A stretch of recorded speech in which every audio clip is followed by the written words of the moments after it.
Error occurred. Wait a moment, and then try. Error occurred. What error? Come on now. Okay. What's up, beautiful people? My name is Derek Standerford, and today I have the honor, the privilege, and the pleasure of hosting attorney Mutaqee Akbar on this episode of Solve It Sundays. Man, it's a great honor to have you on the show, man. I look up to you in the community. You're a role model. I thank you for being a positive role model for young men like myself, good sir. Thank you for agreeing to do the interview. How you doing today? I'm doing great, man. I appreciate you inviting me on. I've been seeing, the show on Facebook for a while, so I've been wanting my opportunity to sit in and learn from you as well. So I appreciate it. Now we see each other often dropping our kids off at daycare, so that's been for the last couple of years. So it's a privilege to be on here. Yeah, man. I just been wanting an excuse to just kind of pick your brain on some things, man. Like I said, you're a role model, and I'm a big believer in copying people who you want to emulate, and you're definitely somebody that that our people should emulate. So I'm a big believer in connecting those dots. So thank you again for agreeing to do the interview. So here on Solving Sundays, what we do is juxtapose solving the Rubik's Cube, the solving the twists and turns of life. And the first step is to believe. We spoke about this, but you're a highly successful lawyer in the Tallahassee community. So what got you started in the legal field? Like, why are you what was the catalyst that got you started on this career path? C's in chemical engineering, or C's in chemistry.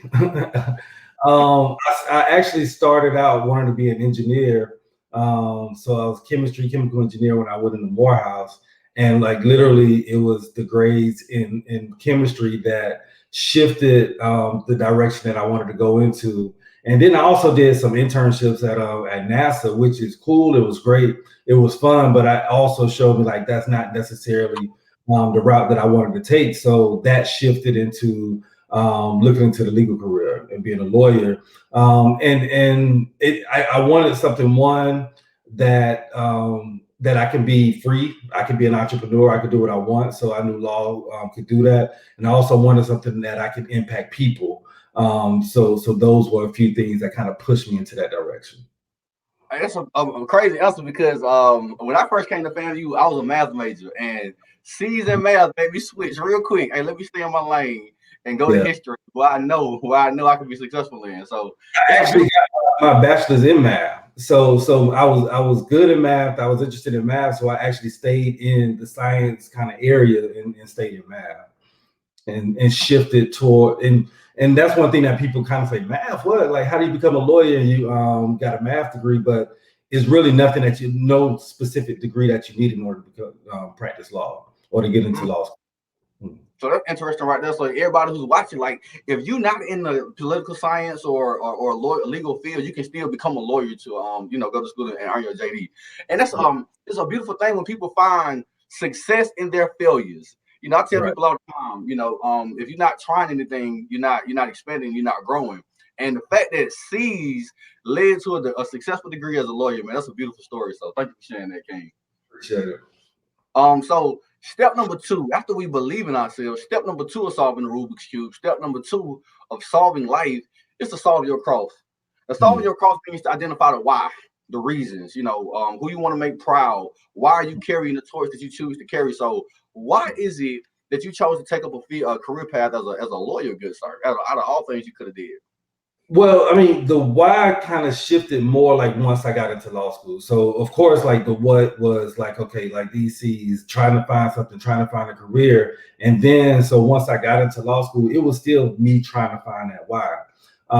And so when I started like interning in law school, trying to figure out like what I want to do, because it's not necessarily why did I become a lawyer, but it's really why did I choose the specific field of like criminal defense and kind of the route that I've been led into, is really seeing the need to help our people.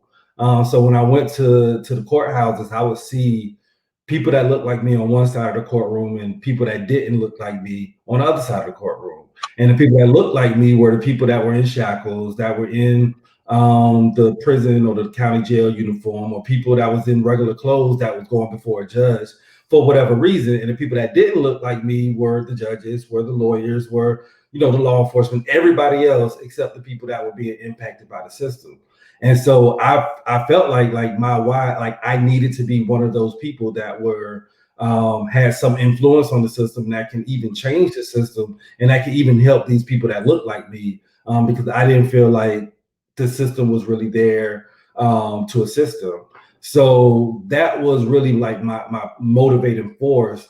And so in my mind, was like, okay, go get the money. Like go to corporate law, go get the money. Go to a big firm, go get the money. But that didn't hit my spirit. Like that wasn't my why. Once I was there, like just going after the money. So it was like, okay, like do what you can do to help these folks that look like you.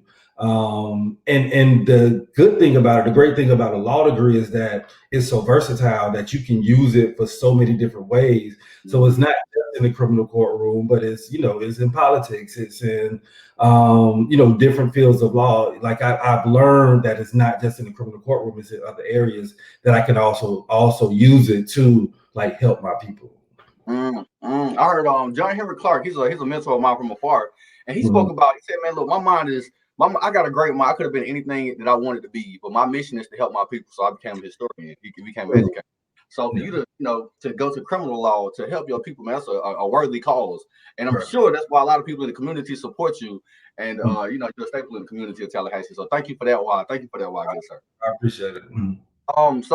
After we believe and after we solve our cross and develop our why, step 3 of solving the Rubik's Cube, step 3 of solving life is to fill in your corners. Now, filling in your corners means to immerse yourself in an environment that's conducive to your growth. So, quality people in your circle. Make sure the environment is conducive to your growth and your prosperity. So, what kind of friends are in your circle that allow you to operate on the level at which you operate, and what kind of environment did you make sure that you surround yourself in that allows you to operate at the frequency at which you operate? That's interesting because like I've mainly kept the like kind of core group of friends that I've always had like growing up, like one of the people that I really call friends.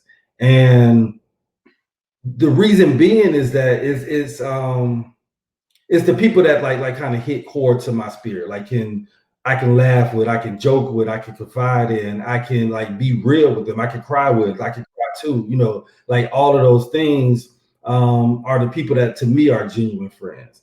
So I don't necessarily like take the position or even like just like go with, oh, I need to be with lawyers, or I need to be with like this person at like this status or this economic status or whatever. Like it's been mainly people that like really know me and that I could be who I am myself with or around.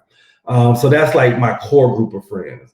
But I've also, embraced other people that have the same spirit of like helping our community or pushing our community forward. Other people that have the same spirit of just advancement and doing things different in our community. So again, it's not just I want to be around people that like have money, like that's cool. But what to me is more important, like I want to be around the people that's like pushing our community forward.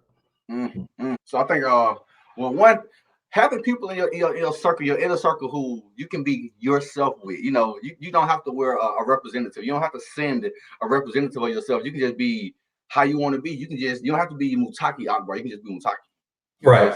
Take the title off and just relax. And for a person of your stature, when you're in a public spotlight, that's important. You might lose yourself if you might lose yourself if you don't have people to keep you grounded and keep you humble in circles.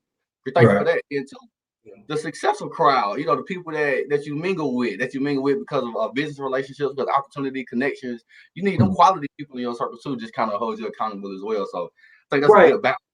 Yeah, and I think like that's and I hate to like separate it from like the core group and the successful group because it can be all one at the same time. But like I think the crux of it is, like you said, is that the people who like truly care about you, truly know who you are, and who you can be comfortable with.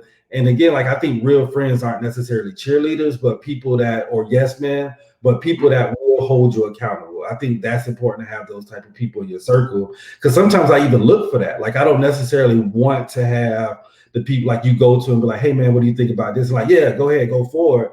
Like I sometimes, most of the time, want somebody to be like, all right, let's talk about this. Let's think through it. Is this something that's good for you? Is this something that's good for where you're trying to go? And we kind of talk through it as opposed to them just like, yeah, go for it because you bought it too, And I Hey, think that's so crazy you said that, right? Because as a speaker, I'm an inspiring speaker and poet, and mm, I appreciate the praise when I go on stage and I perform, and people say, "Man, you did a good job. You rocked it." But I mm, greatly appreciate. I'm so grateful for the people who come to me and pull me to the side and say, "Slow down. You speak right. with a lisp. You need to practice. There's certain things you can work on because those people who can come to you in love and give Mm, you critical feedback that you can implement. Those are the people that you want to keep in your circle as well. So exactly. you Mm, gotta have like for instance, you're in the picture. You can't see the mistakes, the small, minute mistakes that you make. You need a coach or a group of friends who say, "Hey, man, if you 1 millimeter off, will change your whole trajectory." So definitely, yeah, thank you for that. yeah, I mean, just people that's gonna pull your coattails. Because no matter where you are in life, you're still human. And so as humans, we make mistakes. And so, I mean, so it's not necessarily like just what we're doing. Like, yeah, yes, I would love people to critique my trials or how I handle a case and everything, but also like just the decisions I make in life.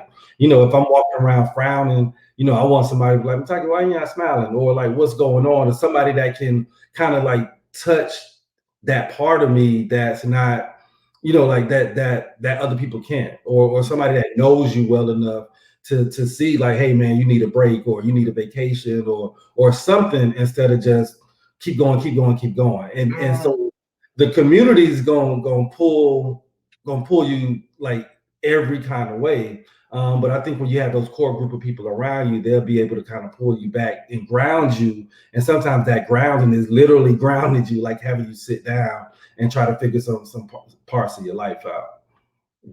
You didn't say this directly, but it kind of hit on Terrence Barber. He mentioned this before. But black men and mental health. Mm, Black men. We as black men, we feel like we got to go be on 1,000 all the time, and sometimes it's just one of them moments where look, put the brakes on right quick, slow down, mm, recharge yourself so you can be a better servant. If you're not recharging, you're tired all the time, so you got to make sure you recharge yourself so you can be a maximum version of yourself. So thank you for sharing that, Ken. Thank you for sharing that. yeah, I think it's Yes, sir. important. Yes, sir.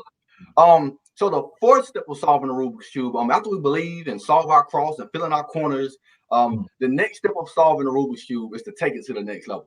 Now, mm. taking it to the next level on the cube, you see, I solved the second row of the cube. But in life, it's how do you continue to grow and make it and become a better version of yourself? I'm a big believer that there should never be a point where you feel like you've made it. You can always become a better version of yourself. So, how do you continue to make progress in your life, good sir? What I've learned recently is taking criticism and learning from that criticism. And most of the criticism that you get, like at a certain level, most of the criticism that I get is like finding out stuff by mistake, to be honest, or like, I heard such and such said something about you, or even like stuff that's like comes up in emotions if a client doesn't like how I handle a certain case or something like that. And so it used to be a time where I would take it in and just be upset about it, like react to what they're saying, like how why are you saying this about me, or yeah, just like you react to what is being said. But what I'm learning now is like receive it, like. And so even when it's coming from a negative spirit, even when it's coming from a negative place, somebody that's just talking about you or hating on you or whatever, still receive that negativity as a way that you can improve who you are, because it might be coming from somewhere. So that's probably like the more recent lesson I've learned about like just growth. That is not always a negative thing. That is like, it's like negativity is not all does not always have to be taken negative. So like you take it, flip it, mix it up, like whatever you got to do with it, and then grow from it. So in bad situations, like you said, like we talked about the seeds earlier, that turned into like a good situation.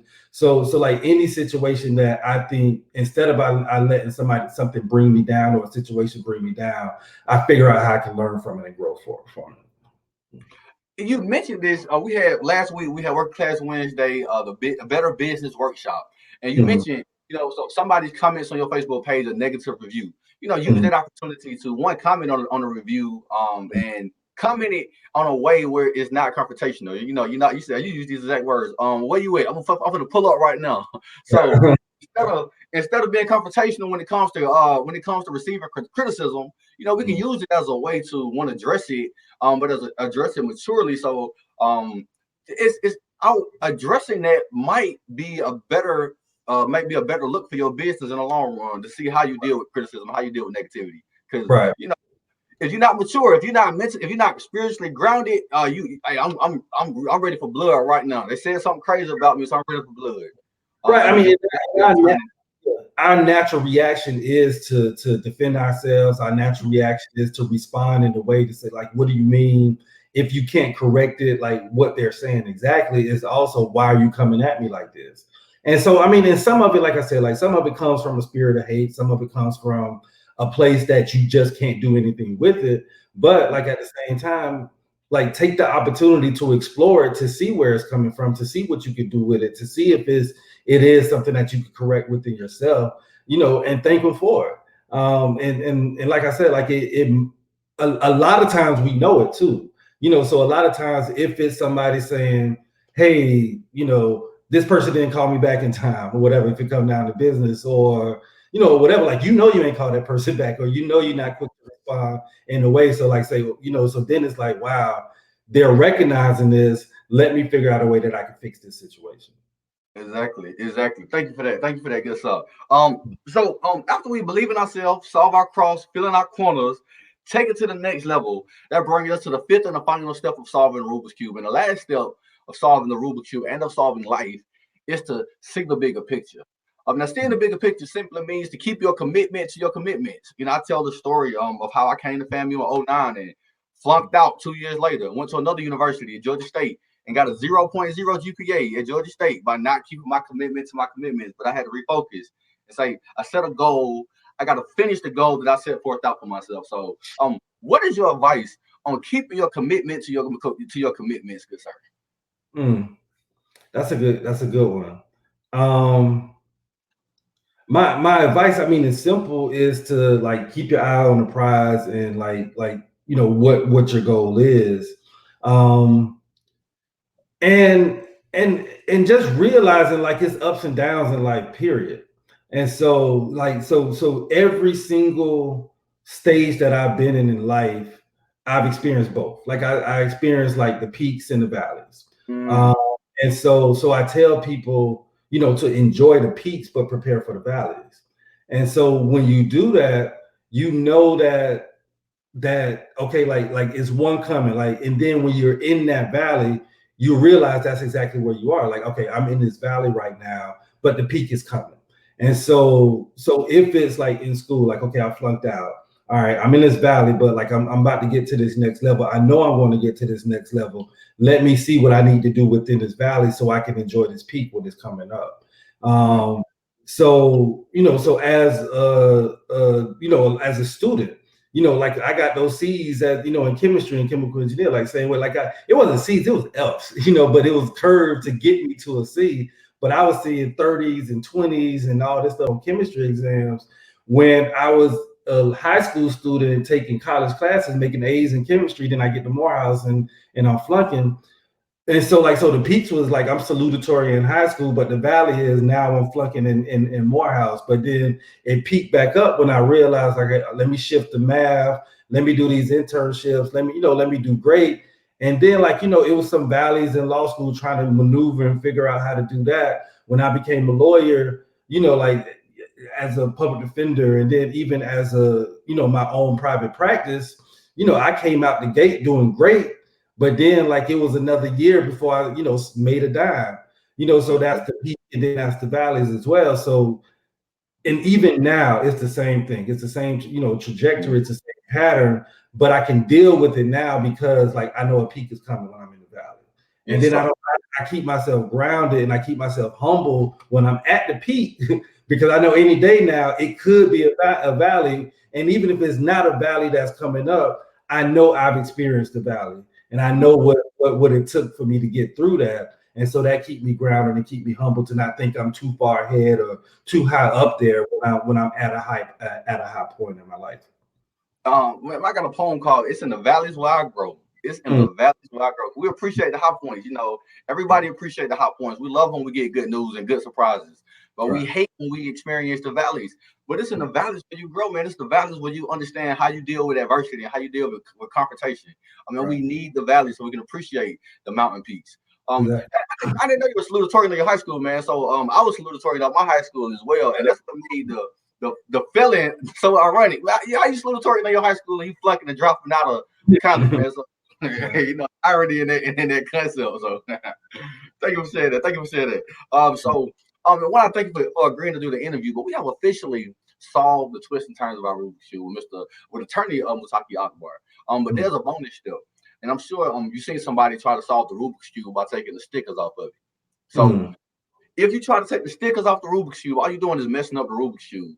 Now, the metaphor in life, if you try to take the stickers off life and try to find the shortcuts, all you do is end up with a ruined life. So if you could leave us with some lasting words on following the right path and not trying to find the shortcuts. What's your advice on that one, good sir? Following the right path and not try to follow the shortcuts. It's like you know, like you said, like life kind of like takes you in different directions.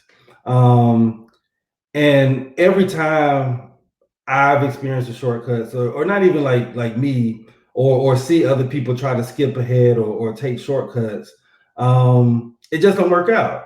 And again, like we talked about the valleys, I think like when you take the right paths, no matter what that path leads you on. So when you take the right path, you're going to like get the thorns, you're going to get the sticks, you're going to get like something that you got to dig your way out of, but you learn from that experience or whatever you experience on that path. But when you take the shortcuts, you're going to miss those lessons. You're going to miss those things that you need to know and those things that you need to learn when you take those shortcuts, and sooner or later it's going to catch up with you that you missed that lesson along the way.